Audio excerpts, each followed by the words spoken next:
အားလုံးပဲမင်္ဂလာပါကျွန်တော်ဒီနေ့ကပစ္စည်းစင်းနေလုပ်ရင်းနဲ့လက်လက်ကနဲ့ပတ်သက်တဲ့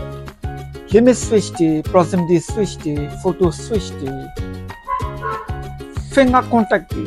အဲ့ဒါလေးတွေကိုကျွန်တော်ဆက်ပြင်နဲ့အပေါ်ဝယ်ထားတဲ့ဟာတွေပေါ့လိုတဲ့လူရှိရင်ပြန်ရောင်းပေးလို့ရအောင်ကျွန်တော်တစ်ခုချင်းလေးပြောပြချင်အခုဒီမှာဆိုရင်ဒါ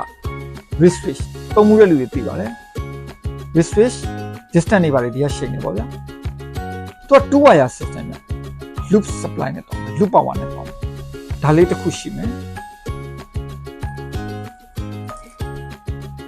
နောက်ဒါက low contact တွေအနေနဲ့အသုံးများတဲ့ proximity switch ဒါလည်းသုံးမှုတဲ့လူများတယ်ဒီမှာဒီကောင်က3 wire system အဲ့တော့သူက power supply ပတ်သက်နေလို့3 wire system ဒါက bridge switch proximity switch ကိုပြတယ်နောက်ကျွန်တော်မှာ flow switch တွေရှိတယ် level switch တွေပေါ့ level switch တွေဒီမှာတော့ခင်းကွာလို့ခေါ်ကြတယ်ဟာ level switch တွေရှိတယ်ဒီကောင်ဆိုရင်3 wire system ဒါဆို3 wire system အဲ့ဒါကိုဒီကောင်လည်းရှိတယ်ဗျဒီကောင်လည်း3 wire system နောက်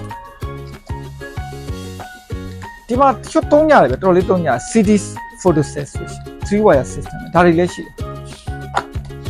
နောက်ဒါတွေရှိတယ်ဒါ leveling switch တွေပေါ့နော်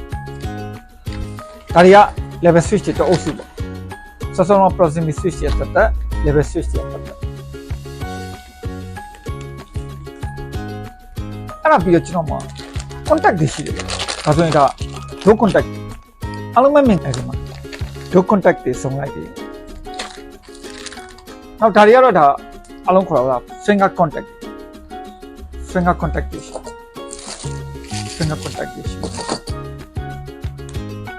တော်တော်လေးများတယ်ဗျအမေရတယ်အဲ့တော့တကယ်တမ်းတော့ဥမာ level 6ရှိလားဆိုပြီးမေးရင်ကျွန်တော်လည်းဖြေရခက်တယ်ဘယ်လိုပုံစံနဲ့2 wire လား3 wire လားသိမှာပဲကျွန်တော်ပြောလို့ပုံအဆင်ပြေမဲ့သဘောရှိတယ်နောက်ပြီးရင်ဒီမှာ slow down switch တွေရှိတယ် slow down switch ဒါလေးတွေကတော့ကျွန်တော်တို့သုံးရင်းနဲ့ပို့ယူထားတဲ့ဟာလေးတွေပေါ့နော် slow down switch တွေရှိအဲ့တော့တကယ်အခုလို wrist switch လေးတွေ proximity switch လေးတွေလိုတယ် leveling switch တွေလိုတယ် low contact တွေ finger switch တွေ slow down switch တွေလိုအပ်တဲ့ဆိုရင်ကျွန်တော်တို့ဆက်သွယ်ပြီးတော့ဝေးလို့ရပါတယ်အားလုံးကိုကျေးဇူး